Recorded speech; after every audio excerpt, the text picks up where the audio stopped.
വട്ടമേശ ഇന്ന് ചർച്ച ചെയ്യുന്നത് കേരളത്തെ അഭിമുഖീകരിക്കുന്ന വളരെ സങ്കീർണമായ സെൻസിറ്റീവായിട്ടുള്ള ഒരു വിഷയമാണ്.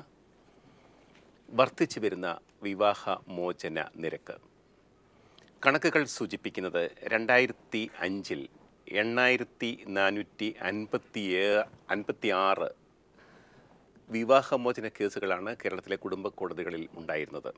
2013 ആയപ്പോഴേക്ക് അത് 56,474. എന്താണ് ഇങ്ങനെ വിവാഹമോചന നിരക്ക് വർദ്ധിക്കുന്നത്? അതിന് പ്രതിവിധിയുണ്ടോ? സംസ്ഥാന സർക്കാരിൻ്റെ youth commission marriage education act, വിവാഹ വിദ്യാഭ്യാസ നിയമം രൂപീകരിച്ചുകൊണ്ടിരിക്കുകയാണ്. ഇങ്ങനെയൊരു നിയമത്തിന് ആവശ്യമുണ്ടോ? ഉണ്ടെങ്കിൽ എന്താണ് ഇതിൻ്റെ പ്രസക്തി? കേരളം നേരിടുന്ന ഈ സാമൂഹ്യ പ്രശ്നത്തെക്കുറിച്ച് വട്ടമേശ ചർച്ച ചെയ്യുകയാണ്. 4 പ്രശസ്തരായ യുവാക്കളാണ് നമ്മളോടൊപ്പം ഇന്നുള്ളത്. രാഹുൽ ഈശ്വർ യൂത്ത് ഡിഫൻസ് ഫോഴ്സിൻ്റെ കോർഡിനേറ്ററാണ്. അത് യൂത്ത് കമ്മീഷൻ്റെ ഒരു വിങ്ങം കൂടിയാണ്. രണ്ടാമത് ചിന്ത ജെറോം SFIയുടെ കേന്ദ്ര കമ്മിറ്റി അംഗം. പ്രവീൺ പരമേശ്വരൻ മാനേജ്മെൻറ്റ് വിദഗ്ധൻ ആണ്. മഞ്ജു നായർ തിരുവനന്തപുരത്ത് ടെക്നോപാർക്കിലെ IBS അവിടെ സർവീസ് ഡെലിവറി ഹെഡ് ആണ് മഞ്ജു നായർ. ആദ്യം Rahul Easwar. Youth commission, Rahul youth കമ്മീഷൻ്റെ ഒരു അംഗമാണ്. ആദ്യം എന്താണ് യൂത്ത് കമ്മീഷൻ എന്ന് പറയണം. രണ്ടാമത് ഇങ്ങനെ ഒരു വിഷയം, അതിൻ്റെ പ്രസക്തി, ഈ ഒരു നിയമം കൊണ്ടുവരുന്നതിൻ്റെ അതിൻ്റെ ഒരു ബാക്ക്ഗ്രൗണ്ട്. യൂത്ത് കമ്മീഷൻ വനിതാ കമ്മീഷൻ പോലെ യുവജനങ്ങൾക്ക് വേണ്ടി കേരള സംസ്ഥാന സർക്കാർ രൂപീകരിച്ച ക്വാസി ജുഡീഷ്യൽ അധികാരങ്ങളുള്ള ഒരു ബോഡിയാണ്. ആ യൂത്ത് കമ്മീഷൻ്റെ യൂത്ത് ഡിഫൻസ് ഫോഴ്സിൻ്റെ കോർഡിനേറ്ററാണ് ഞാൻ. യൂത്ത് കമ്മീഷൻ്റെ ചെയർമാൻ ശ്രീ RV രാജേഷും 12ഓളം എല്ലാ ജില്ലകളിലും മെമ്പേഴ്സും ഉണ്ട്. യുവജനങ്ങളുടെ വെൽഫെയർ ആണ് പ്രധാനമായി ഉദ്ദേശിക്കുന്നത്. ഞങ്ങൾ പഠിച്ച വിഷയങ്ങളിലൊന്ന്, കേരളം പല കാര്യങ്ങളിലും മുന്നിലാണ്, ജോലിയിൽ, എംപ്ലോയബിലിറ്റിയിൽ. പക്ഷേ 4 കാര്യങ്ങളിൽ നെഗറ്റീവാണ്, നമ്മൾ അതിലും മുന്നിലാണ്. ഏറ്റവും കൂടുതൽ സൂയിസൈഡ്സ് നടക്കുന്ന സംസ്ഥാനങ്ങളിലൊന്ന്, ഏറ്റവും കൂടുതൽ ഡിവോഴ്സ് റേറ്റ്സ് ഉള്ള ലോകത്തെ സ്ഥലങ്ങളിലൊന്ന്, ഇന്ത്യയിലെ ഏറ്റവും ഡിപ്രസ്ഡ് ആയ സംസ്ഥാനം, ഇന്ത്യയിലെ ഏറ്റവും കൂടുതൽ ഡ്രഗ്സും ആൽക്കഹോളും ലിക്വറും വളർന്നു വരുന്ന സംസ്ഥാനങ്ങളിലും. അപ്പം നമ്മുടെ സോഷ്യൽ ഫാബ്രിക്കിന് എന്തോ വലിയ പ്രശ്നങ്ങളിൽ ഒന്നുണ്ട്. അതിൽ ഡിവോഴ്സിൻ്റെ കാര്യം മാത്രം എടുത്താൽ സാർ സൂചിപ്പിച്ചതുപോലെ 700% ഗ്രോത്ത് ആണ് കഴിഞ്ഞ 8 വർഷത്തിൽ രജിസ്റ്റർ ചെയ്തിരിക്കുന്നത്. ഇത് ലോകത്ത് ഏറ്റവും കൂടുതലാണ്. ഇതാണ് ഞങ്ങളുടെ പ്രൊമൈസ്. ഇനിയും ഇത് വരുന്ന ലോകത്ത് ഏറ്റവും കൂടുതലാണെന്ന് പറയുമ്പോൾ അമേരിക്ക, സ്വീഡൻ, അതുപോലെ അവിടെ കല്യാണം തന്നെ ഇല്ലല്ലോ. സ്കാൻഡിനേവിയൻ കൺട്രീസ് രജിസ്റ്റേർഡ് മാരേജിന്റെ ഡിവോഴ്സ് ആണ്. നമ്മളെക്കാൾ അബ്സല്യൂട്ട് നമ്പേഴ്സിൽ ഡിവോഴ്സ് അവിടെ കൂടുതലാണ്. പക്ഷേ ഈ ഗ്രോത്ത് ഓഫ് ഡിവോഴ്സ് പെർസെൻറ്റേജ് ലോകത്തിൽ ഏറ്റവും കൂടുതൽ. 700% വളർച്ച നമുക്കാണ് ഏറ്റവും കൂടുതൽ. മഞ്ജു മാഡവും ഞാനൊക്കെ ടെക്നോപാർക്കിൽ വർക്ക് ചെയ്യുമ്പോൾ നമുക്കൊരു കമ്പനിയിലേക്ക് കയറാൻ ഇൻഡക്ഷൻ എന്നൊരു പ്രോഗ്രാം ഉണ്ട്, ഓറിയന്റേഷൻ, പരിചയപ്പെടുത്തൽ. ലോയ്ക്ക് പോകണമെങ്കിൽ, എല്ലാ അഡ്വക്കേറ്റ് ആണെങ്കിൽ, ജേർണലിസ്റ്റ് പ്രൊഫഷനിലേക്ക് വരണമെങ്കിൽ, ഞങ്ങളൊക്കെ മീഡിയയിൽ ആങ്കേഴ്സ് ആയിട്ട് വരുമ്പോൾ ഞങ്ങൾക്ക് ആദ്യം 1-2 ദിവസം ഇന്നൊക്കെയാണ് കാര്യങ്ങൾ, ക്യാമറ ആംഗിളിൽ പത്രങ്ങൾക്ക് 2 വർഷമാണ് ട്രെയിനിങ്. 2 വർഷം ട്രെയിനിങ്. അപ്പോൾ സാറ് ജോലി ചെയ്യുന്ന പത്രസ്ഥാപനത്തിലേക്ക് പോകാൻ ഇത്രയും ട്രെയിനിങ് ഉള്ളപ്പോൾ, ഒരു ഇൻഡക്ഷൻ ഉള്ളപ്പോൾ, 50 വർഷം താമസിക്കുന്ന സ്ഥാപനമായ വിവാഹത്തിലേക്ക് പോകാൻ നമുക്ക് 5 മിനിറ്റ് പോലും ഒരു പരിചയപ്പെടുത്തൽ ലഭിക്കുന്നില്ല. ആ രീതിയിൽ ഒരു മാരേജ് പ്രിപ്പറേഷൻ വേണമെന്നുള്ളതാണ് ഞങ്ങളുടെ പ്രൊമൈസ്. അതിനുവേണ്ടി ഒരു വിവാഹ പ്രീ മാരിറ്റൽ എഡ്യൂക്കേഷൻ സർട്ടിഫിക്കറ്റ് കൊണ്ടുവരണമെന്നും ഇപ്പം പല സമുദായ സംഘങ്ങളിലും ചെയ്യുന്നുണ്ട്. ഇത് കൊണ്ടുവരികയാണെങ്കിൽ ഡിവോഴ്സ് കുറയ്ക്കുക എന്നുള്ളതല്ല, കൂടുതൽ മീനിങ് ഫുൾ റിലേഷൻഷിപ്പിലേക്കും കുറവ് ഡൊമസ്റ്റിക് വയലൻസിലേക്കും കുറവ് കുടുംബഛിദ്രങ്ങളിലേക്കും പോവുകയും കുറച്ചുകൂടെ മീനിങ് ഫുൾ സൊസൈറ്റി ഉണ്ടാകും. കാര്യം കുടുംബമാണ് സൊസൈറ്റിയുടെ ബേസിക് യൂണിറ്റ് എന്ന് നമ്മൾ സ്കൂളിലേ പഠിക്കുന്നതാണ്. ആ കുടുംബം തകരുകയാണെങ്കിൽ ഇൻഇഫക്റ്റ് സൊസൈറ്റിക്കും രാഷ്ട്രത്തിനും അത് നെഗറ്റീവായി മാറും. ചിന്താ ജെറോം, ഇത് പ്രഥമ ദൃഷ്ടിയായി എനിക്ക് അങ്ങോട്ട് ഇഷ്ടപ്പെടുന്നില്ല. രാഹുൽ ഈശ്വർ പറയുന്നത് കാരണം സർട്ടിഫിക്കറ്റ് വേണം, ഈ സർട്ടിഫിക്കറ്റ് മാത്രമേ കല്യാണം രജിസ്റ്റർ ചെയ്യുള്ളൂ. ഇതൊക്കെ ചില മതമേധാവികളും മത നേതൃത്വങ്ങളൊക്കെ പറയുന്നത് പോലെ മനുഷ്യനെ കൂച്ചുവിലങ്ങി വിടാൻ വേണ്ടിയുള്ളൊരു പരിപാടിയാണെന്ന് എനിക്ക് തോന്നുന്നുണ്ട്. ചിന്തയ്ക്ക് സ്വന്തമായിട്ട് അഭിപ്രായം പറയാം. വ്യത്യസ്തമല്ല എൻ്റെയും നിരീക്ഷണം. ഞാനിപ്പം ഈ നിയമം വായിച്ചിട്ടില്ല. പക്ഷേ എനിക്ക് പ്രത്യക്ഷത്തിൽ രാഹുൽ സംസാരിച്ചതിൽ നിന്ന് തോന്നുന്നത് വളരെ അമൂർത്തമായിട്ടുള്ള ഒരു നിയമമായിട്ടാണ് തോന്നുന്നത്. കാരണം ഒരു വിദ്യാഭ്യാസം വിവാഹത്തിന് മുമ്പ്, അതിപ്പോൾ കത്തോലിക്ക സഭ ചെയ്യുന്നുണ്ട്, ക്രിസ്ത്യൻ ഇൻസ്റ്റിറ്റ്യൂഷൻസ് കൂടുതലായി ചെയ്യുന്നുണ്ട്, ഇപ്പോൾ പലരും അതെ. അപ്പോൾ പക്ഷേ ഒരു ഘട്ടത്തിൽ നമ്മൾ ആലോചിച്ച് നോക്കുമ്പോൾ വിവാഹമോചനം എന്ന് പറയുന്നത് ഇന്ത്യയുടെ ഒരു പൈതൃകമൊക്കെ എടുത്തു നോക്കുമ്പോൾ നമുക്ക് ഇന്ത്യയിൽ നിലനിൽക്കുന്ന സാമൂഹിക വ്യവസ്ഥിതി അനുസരിച്ച് അത്ര പ്രോത്സാഹിപ്പിക്കുവാൻ കഴിയുന്ന ഒന്നല്ല. വിവാഹം കഴിഞ്ഞാൽ ഒരുമിച്ച് സന്തോഷത്തോടു കൂടി അവർ ജീവിക്കുന്നതാണ് നമ്മളെല്ലാവരും ഒരു പൊതുസമൂഹം താല്പര്യത്തോടു കൂടി കാണുന്നത്. പക്ഷെ ഒരു ഘട്ടത്തിൽ ഒരുമിച്ച് ജീവിക്കുവാൻ കഴിയില്ല എന്നൊരു അവസ്ഥയിലേക്ക് ദമ്പതികൾ എത്തുകയാണെങ്കിൽ വിവാഹമോചനമല്ലാതെ മറ്റൊരു മാർഗമില്ല. അവിടെ പിന്നെ അടിച്ചമർത്തലിൻ്റെ ഭാഗമായി അവർ വീണ്ടും പരമാവധി ക്ഷമിച്ച് സഹിച്ച് സീരിയലിലേക്ക് നമ്മുടെ നായികമാർ അമൃതയൊക്കെ കരയുന്നത് പോലെ കരഞ്ഞു കരഞ്ഞു പോകണമെന്ന് പറഞ്ഞാൽ ഒരു പ്രയോജനവും ഉണ്ടാവില്ല. വിവാഹം കഴിക്കണമെങ്കിൽ ഇനി മുതൽ ഇവിടെ സൂചിപ്പിച്ച ഈ സർട്ടിഫിക്കറ്റ് ഉണ്ടെങ്കിലേ സാധിക്കുകയുള്ളൂ എന്ന ഒരു നിയമം കൊണ്ടുവരാൻ ശ്രമിക്കുമ്പോൾ അത് പൗരാവകാശത്തിന് മേലുള്ള ലംഘനമാണ് എന്നതാണ്. സ്വാതന്ത്ര്യത്തിന്റെ പേരിലുള്ള കുറച്ചുകൂടെ ശക്തമായ വാക്കുകൾ പറയാവുന്നതാണ്. ഒരു കരി നിയമം തന്നെയായിരിക്കും. പ്രവീൺ പരമേശ്വരൻ, എനിക്കിതിൽ തോന്നുന്നത് ഈ ഒരു വളരെ വികസനാത്മകവും പുരോഗമനപരമായിട്ടുള്ള ഒരു രാജ്യത്ത് വേണ്ടത് വളരെ സ്വാതന്ത്ര്യത്തോടുകൂടെ ജീവിക്കാൻ വേണ്ടിയിട്ടുള്ള ഒരു അവകാശമാണ്. ഏത് നിയമവും സ്വാതന്ത്ര്യത്തിന് ഹനിക്കുന്നതാണ്. ഏത് നിയമവും സ്വാതന്ത്ര്യത്തിന് ഒരു കൂച്ചുവിലങ്ങിടുന്നത് തന്നെയാണ്. പക്ഷേ അത്തരത്തിലുള്ള കൂച്ചുവിലങ്ങൾ വേണം. എപ്പോൾ ആ നിയമം കൊണ്ടുണ്ടാകുന്ന ഗുണം, ആ നിയമം കൊണ്ടുണ്ടാകുന്ന സ്വാതന്ത്ര്യത്തിനുള്ള കടിഞ്ഞാൺ, ഇതിൽ ഗുണമാണ് കൂടുതൽ നിൽക്കുന്നതെങ്കിൽ ആ കടിഞ്ഞാണാകാം.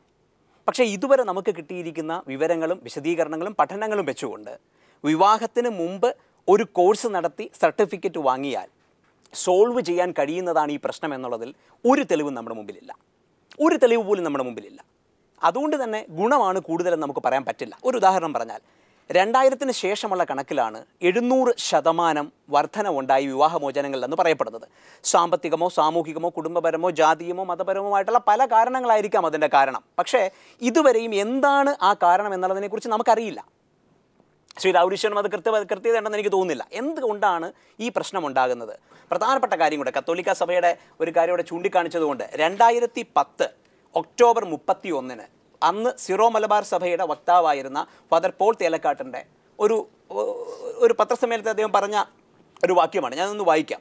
There is certainly an alarming rate of request for separation of marriages in the church marriage councils also.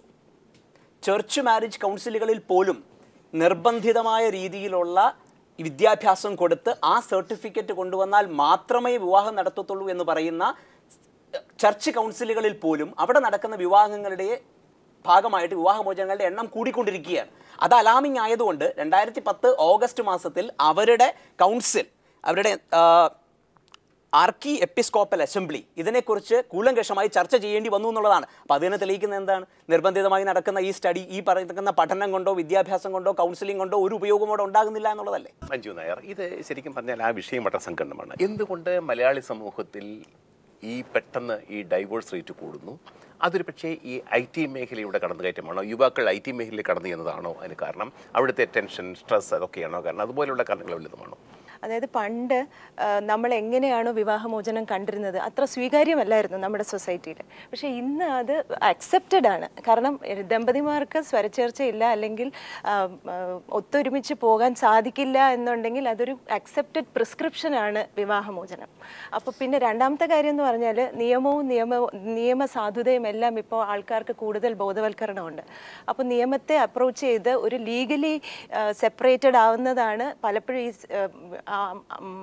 നമ്മൾ പിണങ്ങി വീട്ടിൽ പോയി നിൽക്കുന്നതിനെക്കാട്ടിലും അല്ലെങ്കിൽ അഡ്ജസ്റ്റ് ചെയ്ത് സഹിച്ച് വീട്ടിൽ നിൽക്കുന്നതിനേക്കാളും നല്ലത് എന്ന് ഇന്നത്തെ ആൾക്കാർക്ക് തോന്നുന്നുണ്ടെന്നാണ് എൻ്റെ ഒരു കാഴ്ചപ്പാട്. ശരിയാണ്. എന്താ ചിന്ത പറയാൻ വന്നത്? അല്ല, ഞാൻ പറഞ്ഞ കത്തോലിക്ക സഭയുടെ കാഴ്ചപ്പാടിനകത്തൊരു വ്യത്യാസമുണ്ട്. അതായത് നമ്മൾ നിയമപരമായി ഇതിനെ കാണുന്നത് വിവാഹം ഇറ്റ്സ് ഓൺലി എ കോൺട്രാക്ട്. പക്ഷെ കത്തോലിക്ക സഭയിൽ ഇതൊരു സാക്രമെന്റ് ആണ്. അവിടെ വരുമ്പം അവിടെ ഡിവോഴ്സ് അല്ല കൊടുക്കുന്നത്, മറിച്ച് വിവാഹം വാലിഡ് അല്ലാതെ ആക്കുകയാണ്, ഇൻവാലിഡ് ആക്കിയാണ് ചെയ്യുന്നത്. ശരിക്കും പറഞ്ഞാൽ വിവാഹം തന്നെ രണ്ട് വാക്കുകൾ കൊണ്ട് നമുക്കതിനെ വിളിക്കാമെങ്കിലും ആത്യന്തികമായി സംഭവിക്കുന്നത് ഡിവോഴ്സ് ഉണ്ടാകുമ്പോൾ സംഭവിക്കുന്ന പ്രശ്നങ്ങൾ എന്തൊക്കെയാണ്?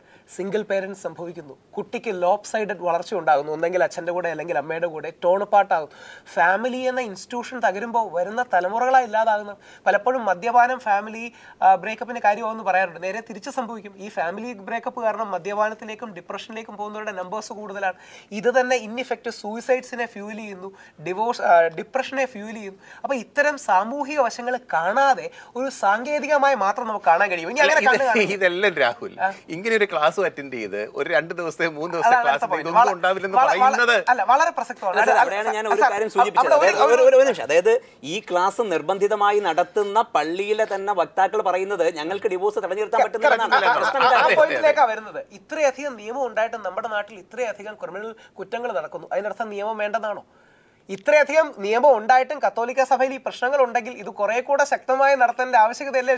അതിനകത്ത് ആ പറഞ്ഞ ആ ഒരു അനലഗിക്ക് അത്ര ശരിയില്ല. ഈ പഠനം കൊണ്ട് മാരേജ് പ്രീ മാരിറ്റൽ എഡ്യൂക്കേഷൻ കൊണ്ട് ഡിവോഴ്സുകൾ കുറയുമോ എന്നുള്ളതിനെ കുറിച്ച് ഒരു പഠനവും നമ്മുടെ എന്നാൽ അത് മാത്രമല്ല കുറയില്ല എന്നുള്ള വാദഗതികൾ അതിലേക്കാണ് വരുന്നത്. അല്ല, ഇത് കുറയില്ല എന്നൊരു വാദഗതി ഉണ്ടോ എന്ന് എനിക്കറിയില്ല. അത് ഓവർ സ്ട്രെച്ചിങ് ആണ്. വിവാഹ വിദ്യാഭ്യാസം ഉണ്ടെങ്കിൽ ഇപ്പൊ ഹിന്ദു സമൂഹത്തിലെ അനൗപചാരിക കണക്കുകളേ ഉള്ളൂ, കമ്മ്യൂണിറ്റി വൈസുള്ള കണക്കുകൾ ലഭ്യമല്ല. 74.2% ഡിവോഴ്സ് ഭൂരിപക്ഷ സമുദായത്തിലാണ് നടക്കുന്നുള്ളതാണ്. കാര്യം അവർക്ക് വേണ്ട രീതിയിൽ ഇതിനൊരു ക്രോഡീകൃത സിസ്റ്റം ഇല്ല. 2 ഡിവോഴ്സുകൾക്കെതിരെ ഒരു സ്റ്റിഗ്മ ക്രിയേറ്റ് ചെയ്യുകയല്ല, പകരം മദ്രാസ് ഹൈക്കോടതിയിലെ സിറ്റിംഗ് ജഡ്ജിയായ കിരുവകരൻ പറഞ്ഞതുപോലെ ഏതെങ്കിലും രീതിയിലുള്ള ഒരു മെഡിക്കൽ ടെസ്റ്റ് ആദ്യം ഉണ്ടെങ്കിൽ നല്ലതാണ്.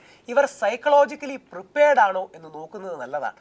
ഏതെങ്കിലുമുള്ള രീതിയിൽ ഇത്തരം കാര്യങ്ങളുണ്ടെങ്കിൽ വിദേശ രാജ്യങ്ങൾ എടുത്തു നോക്കാം. വളരെ അഡ്വാൻസ്ഡ് എന്ന് പറയപ്പെടുന്ന അമേരിക്ക പോലുള്ള രാജ്യങ്ങളിൽ ടെക്സാസിൽ, കൊളറാഡോയിലൊക്കെ ഒരു മാരേജ് എഡ്യൂക്കേഷൻ ആക്ട് തന്നെയുണ്ട്. ഇന്ത്യയിൽ ഇത് ആദ്യമാണ്. അതുകൊണ്ട് ആദ്യം ഓൾറെഡി ആക്ട് ഉണ്ട്. ഇന്ത്യയെ പോലെ രാജ്യത്ത് പുതിയൊരു ആശയമായതുകൊണ്ട് ഇതിന് ആദ്യം എതിർപ്പ് വന്നേക്കാം. പക്ഷേ ലോങ് ടേമിൽ നമ്മുടെ സ്കൂൾ വിദ്യാഭ്യാസം പോലെ, കോളേജ് വിദ്യാഭ്യാസം പോലെ വിവാഹപൂർവ്വ വിദ്യാഭ്യാസം ഇല്ലെങ്കിൽ പലപ്പോഴും ഇതുണ്ടാക്കുന്ന സാമൂഹിക പ്രത്യാഘാതങ്ങൾ വളരെ അധികമാണ്. ആ രീതി കൊണ്ടാണ് ഈ ഒരു കാര്യം വേണമെന്ന് ചോദിക്കാനുള്ളത്. നമ്മൾ പറയുന്നു ഇപ്പൊ വിവാഹമോചന കേസ് വർദ്ധിച്ചു വരുന്നു എന്ന്. പണ്ട് ഈ എഡ്യൂക്കേഷൻ സിസ്റ്റമോ ഈ സർട്ടിഫിക്കറ്റും ഒന്നുമില്ലായിരുന്നു. അപ്പൊ എന്താണ് ആ വ്യത്യാസം? ഈ മാറിയ കാലം കഴിഞ്ഞ 20 വർഷങ്ങളുണ്ടായ സാമ്പത്തിക സാമൂഹിക സാഹചര്യങ്ങളുള്ള വ്യത്യാസം, ഇൻഡിപെൻഡൻസിന്റെ വളർച്ച, അതുകൊണ്ട് തന്നെ ഇന്റർ ഡിപെൻഡൻസിന്റെ പ്രാധാന്യം മനസ്സിലാക്കാതിരിക്കൽ. ഏറ്റവും സിമ്പിൾ ഭാഷയിൽ പറഞ്ഞാൽ ഞങ്ങൾ കോർപ്പറേറ്റ്സിലൊക്കെ വരുമ്പോൾ ഇന്റർപേഴ്സണൽ സ്കിൽസിനെ കുറിച്ച് ട്രെയിനിങ് കിട്ടാറുണ്ട്. ഈ ഇന്റർപേഴ്സണൽ സ്കിൽസ് മാരേജിന്റെ കാര്യത്തിൽ അപ്ലൈ ചെയ്യണമെന്ന് മാത്രമേ പറയുന്നു. യഥാർത്ഥത്തിൽ സ്റ്റേറ്റിന് ഒരു HR പോളിസി, ഒരു ഹ്യൂമൻ റിസോഴ്സ് പോളിസി വേണമെന്നും ആ പോളിസിയുടെ ഭാഗമായി ചിന്ത ഈ എല്ലാ അഭിപ്രായങ്ങളും സ്വീകരിക്കുന്നത് അതെല്ലാം ഇൻക്ലൂഡ് ചെയ്ത് തന്നെയാണ് ഞങ്ങൾ മുമ്പോട്ട് പോകാൻ ആഗ്രഹിക്കുന്നത്. പക്ഷേ ഞാൻ പറയട്ടെ, ഒറ്റ ചോദ്യം, എന്തായിരിക്കും കരിക്കുലം? അല്ല, തീർച്ചയായും അത് വളരെ പ്രസക്തമാണെന്ന് ചോദിച്ചത്. മതപരമോ ദൈവികമോ ആയ കാര്യങ്ങളല്ല, സെക്കുലറും സയന്റിഫിക്കുമായ സ്റ്റാർട്ടിംഗ് വിത്ത് ഇന്ത്യൻ ലോ, സൈക്കോളജിസ്റ്റുകളുടെ 3 ക്ലാസ്, അടിസ്ഥാനപരമായ ഫിസിക്കൽ എഡ്യൂക്കേഷൻ, അത് physical education in the context of sexual education, ഇവർ തമ്മിലുള്ള കോമ്പാറ്റബിലിറ്റി, ഇത്തരം കാര്യങ്ങൾ. ഇപ്പം കേരളത്തിലെ കണക്കുകൾ അവയിലുള്ള മദ്രാസിലെ കണക്കെടുക്കാം. മദ്രാസിൽ 2nd 3rd ഏറ്റവും കൂടുതൽ ഡിവോഴ്സ് ഉണ്ടാകാനുള്ള റീസൺ ഫ്രിജിഡിറ്റിയും ഇമ്പോർട്ടൻസിയും അതേപോലെ ഡിസീസസും മറ്റുമാണ്. എനിക്ക് കല്യാണത്തിന് മുമ്പ് ഒരു HIV ഉണ്ടെങ്കിൽ എനിക്ക് മറച്ചു വെക്കാനുള്ള അധികാരമുണ്ട്.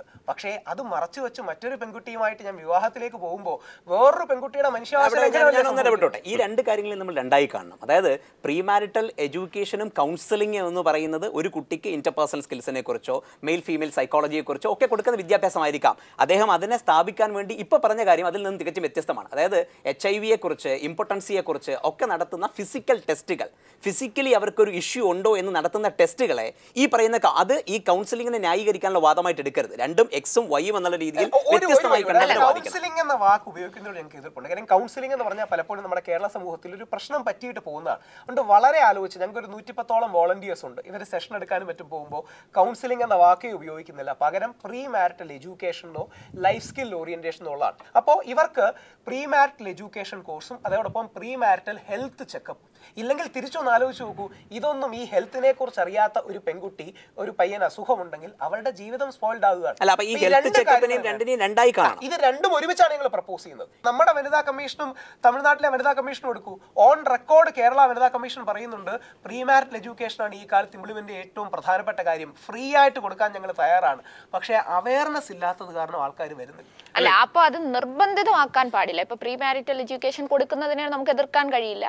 അത്തരത്തിൽ വോളണ്ടറി ആയിട്ട് ഇതുപോലെയുള്ള ഇവർ ചെയ്യാൻ തയ്യാറാകുന്നെങ്കിൽ അത് നല്ല കാര്യം തന്നെയാണ്. ഇത് നിർബന്ധമായി സ്വീകരിച്ചുകൊണ്ട് മാത്രമേ നിങ്ങൾക്ക് വിവാഹം എന്ന് പറയുന്ന ഒരു ഘട്ടത്തിലേക്ക് കടക്കാൻ കഴിയൂ എന്ന് പറയുന്നത് തീർച്ചയായിട്ടും നമുക്ക് അംഗീകരിക്കാൻ കഴിയാത്ത ഒന്നാണ്.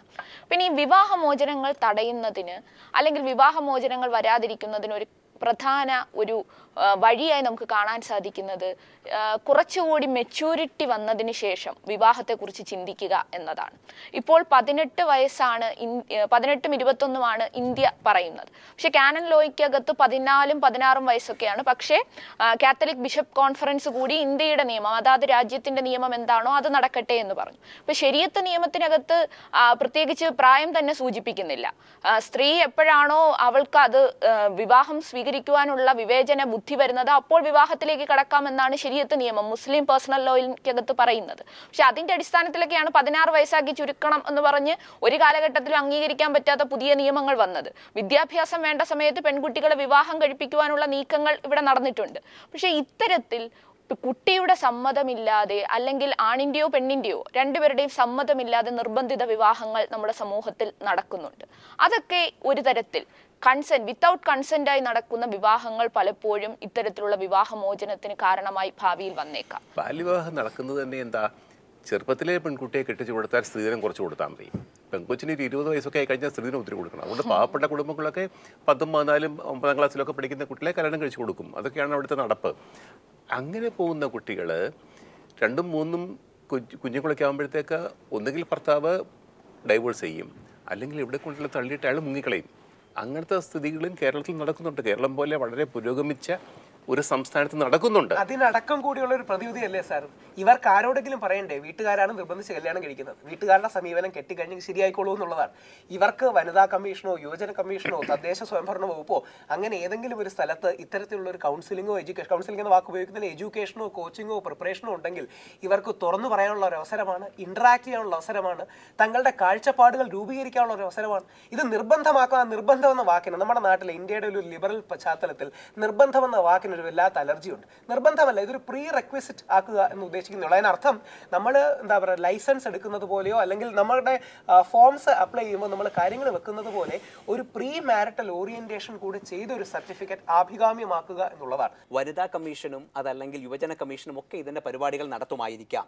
എന്നാൽ ഭാവിയിൽ മതവും ജാതിയും വളരെയധികം ആഴത്തിൽ പോയിരിക്കുന്ന കേരള സമൂഹത്തിൽ ഏറ്റവും കൂടുതൽ രക്ഷകർത്താക്കൾ തങ്ങളുടെ കുട്ടികളെ ഇതിനു വേണ്ടി വിടുന്നത് SNDPയിലോ NSSലോ ജമാഅത്തിലെയോ അല്ലെങ്കിൽ പള്ളികളിലെയോ കൗൺസിലിങ്ങിന് വേണ്ടി മാത്രമായിരിക്കും. ചുരുക്കി പറഞ്ഞാൽ എന്തുകൊണ്ട് ഈ പറയുന്ന മതജാതി സംഘടനകളൊക്കെ ഇതിനെ സപ്പോർട്ട് ചെയ്യുന്നു, നിങ്ങളുടെ കൂടെ നിൽക്കുന്നു എന്ന് പറഞ്ഞാൽ അവർക്ക് ഇന്നത്തെ യുവജനത്തിന്റെ പുറത്തൊരു ഒരു ഹോൾഡ് പൊക്കൊണ്ടിരിക്കുകയാണ്. ആ ഹോൾഡ് അവർക്ക് വീണ്ടും ഒന്ന് അമർത്തി പിടിക്കാൻ, ഞങ്ങളിലൂടെ പോയാലേ നിങ്ങൾ വിവാഹത്തിൽ എത്തത്തുള്ളൂ എന്ന് പറയാൻ വേണ്ടിയിട്ട് അവർക്കുള്ള ഒരു അവസരമാണ്. അവരൊരിക്കലും പ്രായപൂർത്തിയായില്ല എന്നുള്ളതിനെ പുറത്തു കൊണ്ടുവരികയോ പത്രങ്ങളെ റിപ്പോർട്ട് ചെയ്യുകയോ മാധ്യമങ്ങളെ റിപ്പോർട്ട് ചെയ്യുകയോ ഒന്നുമില്ല. അവരതിനെ കൂടുതൽ പ്രോത്സാഹിപ്പിക്കുകയും കണ്ടിന്യൂ ചെയ്യുകയോ ഉള്ളൂ എന്നുള്ളതാണ് എൻ്റെ അഭിപ്രായം. ഒരു മതം, ഒരു സഭ അല്ലെങ്കിൽ ഏതെങ്കിലും ഒരു സമുദായ നേതൃത്വം ഇതുപോലുള്ള കോഴ്സുകൾ ചെയ്യുമ്പോൾ തീർച്ചയായിട്ടും അത് അടിച്ചമർത്തലിൻ്റെ മാത്രമല്ല, ആ കുട്ടികളെ നമ്മുടെ ഈ സമുദായത്തിൻ്റെ ഈ 4 അതിരുകളിൽ നിർത്താൻ വേണ്ടി ഞങ്ങളുണ്ടെങ്കിലേ നിങ്ങൾക്ക് കല്യാണം കഴിക്കാൻ കഴിയത്തുള്ളൂ എന്നുള്ള ഒരു അധികാരം അവരുടെ പുറത്ത് അങ്ങ് ഉറപ്പിക്കുക. വേറൊരു കാര്യം കൂടിയുണ്ട്. ആ സമുദായത്തിൽപ്പെട്ട ആൺകുട്ടി ആ സമുദായത്തിലുള്ള കുട്ടിയെ മാത്രമേ കല്യാണം കഴിക്കാവൂ എന്നും കൂടെ നിർബന്ധിക്കുകയാണ്. ഇനി അടുത്തവർ മറ്റൊരു നിയമം കൂടെ കൊണ്ടുവരും. അതായത് കുട്ടിയെ ജനിപ്പിക്കണമെന്നുണ്ടെങ്കിൽ സെക്സ് എഡ്യൂക്കേഷന്റെ സർട്ടിഫിക്കറ്റ് വേണം എന്നുള്ള ഒരു നിയമം കൂടെ വേണം. അല്ല, അത് കൊണ്ടുവരാൻ വേണമെങ്കിൽ അതായത് കൃത്യമായ സമയത്ത് ഒരു ഉദാഹരണം നോക്കുകയാണെങ്കിൽ ഡിവോഴ്സ് കേസുകളുടെ സ്റ്റഡീസ് പറയുന്നത് ഡിവോഴ്സിൽ കൂടുതൽ പെർസെൻറ്റേജ് നടക്കുന്നത് ആദ്യത്തെ 3 വർഷത്തിൽ കഴിയും. ആദ്യത്തെ 3 വർഷത്തിനുള്ളിലാണ്. ആ 3 വർഷം അങ്ങോട്ട് കഴിഞ്ഞാൽ അത് ഈ കമ്പനികളിലുള്ളവർക്കും അറിയായിരിക്കും. അവർ ആദ്യത്തെ 5 വർഷം വർക്ക് ചെയ്താൽ പിന്നെ കമ്പനിയിൽ നിന്ന് കൊഴിഞ്ഞു പോകാനുള്ള സാധ്യത സ്വാഭാവികമായിട്ടും കുറവാണ്. പോകേണ്ട ആൾക്കാർ ആദ്യത്തെ 5 വർഷത്തിനുള്ളിൽ അങ്ങ് പോകും എന്നുള്ളതാണ് ഒരു കോർപ്പറേറ്റ് സ്റ്റാറ്റിസ്റ്റിക്സ്. അപ്പോൾ അതുകൊണ്ട് തന്നെ നാളെ വേണമെങ്കിൽ യുവജന കമ്മീഷനോ അല്ലെങ്കിൽ മറ്റൊരു കമ്മീഷനോ മറ്റൊരു നിലപാടുമായിട്ട് വരാം. ആദ്യത്തെ 3 വർഷം കഴിഞ്ഞിട്ടേ നിങ്ങൾ കുട്ടിയെ ജനിപ്പിക്കാവൂ. അപ്പോൾ അങ്ങനെ ആയി കഴിഞ്ഞ് കഴിഞ്ഞാൽ എന്ത് സംഭവിക്കും? ഈ കുട്ടി അനാഥനാവില്ലല്ലോ. അപ്പോൾ ഓരോ തരത്തിൻ്റെ കാര്യങ്ങളിലിടയിലേക്കും നിയമങ്ങൾ കൊണ്ടുവരുവാനും പിടിച്ചു കെട്ടിയിടുവാനും ഒക്കെയുള്ള ഒരു ടെൻഡൻസി ഈ മതങ്ങൾക്കും ജാതികൾക്കും ഞങ്ങളുടെ കയ്യിലൂടെ തന്നെ കുട്ടികൾ പോകണമെന്നുള്ള എന്തോ ഒരു നിർബന്ധത്തിൻ്റെ പുറത്താണ്. അവരെന്തുകൊണ്ട് ഇപ്പോൾ ഈ പറയുന്ന ഗവൺമെന്റിനെ ഉൾപ്പെടെ സ്വാധീനിക്കാൻ ശ്രമിക്കുന്നു എന്ന് പറഞ്ഞാൽ അവരുടെ ഹോൾഡ് കയ്യിൽ നിന്നും ലൂസായിക്കൊണ്ടിരിക്കുന്നു. കോർപ്പറേറ്റിലേക്ക് വന്നതോടുകൂടെ, ജോലികൾ വന്നതോടുകൂടെ പള്ളിയിലേക്കും അമ്പലങ്ങളിലേക്കും ഒക്കെ പോകുന്ന യുവജനങ്ങളുടെ എണ്ണം കുറഞ്ഞുകൊണ്ടിരിക്കുമ്പോൾ ഇനി അവർക്ക് പറയാം ഞങ്ങളുടെ അടുത്ത് വന്നാലേ സർട്ടിഫിക്കറ്റ് തരത്തുള്ളൂ കേട്ടോ. മാഡം ഒരു പെട്ടെന്നൊരു മറുപടി. ഈ നാട്ടില് വിശ്വാസം കുറഞ്ഞു വരികയാണെന്ന് പറഞ്ഞാൽ വെറുതെ വെളിയിറങ്ങി നോക്കിയാൽ മതി. ഈ ലോകത്ത് ഏറ്റവും വിശ്വാസം കുറഞ്ഞു വരികയാണെന്നല്ല, മറിച്ച് അമ്പലങ്ങളുടെയും പള്ളിയുടെയും പൂജാരിമാർക്കും യുവത്വത്തിന് പുറത്തുള്ള ഹോൾഡ് കുറഞ്ഞു വരുന്നു. മറുപടി നമ്മുടെ യുവജനങ്ങളടക്കം അമ്പലങ്ങളിലാകട്ടെ പള്ളികളിലാകട്ടെ കൂടുതൽ പോവുകയും വിശ്വാസം കൂടുതൽ വരുന്നൊരു സമുദായമാണ്. പോട്ടെ, ഞാൻ ഒരു വക്താവല്ല, പക്ഷേ എന്നിരുന്നാലും തദ്ദേശ സ്വയംഭരണ വകുപ്പുകൾ, വനിതാ കമ്മീഷൻ, യുവജന കമ്മീഷൻ, പിന്നെ ഇന്ത്യൻ യാഥാർത്ഥ്യം മനസ്സിലാക്കിക്കൊണ്ട് കമ്മ്യൂണിറ്റി ഓർഗനൈസേഷൻ, അവർക്കും അവരുടേതായ ഒരു പ്രശ്നം. രണ്ട്, അങ്ങ് പറഞ്ഞതുപോലെ ഒരേ സമുദായത്തിൽ കല്യാണം കഴിക്കണമെന്നൊന്നും അവിടെ ആരും പറയാറില്ല. ഞാൻ 3 ക്രിസ്ത്യൻ കത്തോലിക്ക പരിപാടികളുടെ പ്രീമാരിറ്റൽ എഡ്യൂക്കേഷൻ പങ്കെടുത്ത വ്യക്തിയാണ്. ഏറ്റവും കൂടുതൽ എനിക്ക് അറിവ് കല്യാണം കഴിഞ്ഞിട്ട് 5 വർഷമാണെങ്കിലും ഒരുപാട് ഇൻഫോർമേറ്റീവ് ആയിരുന്നു.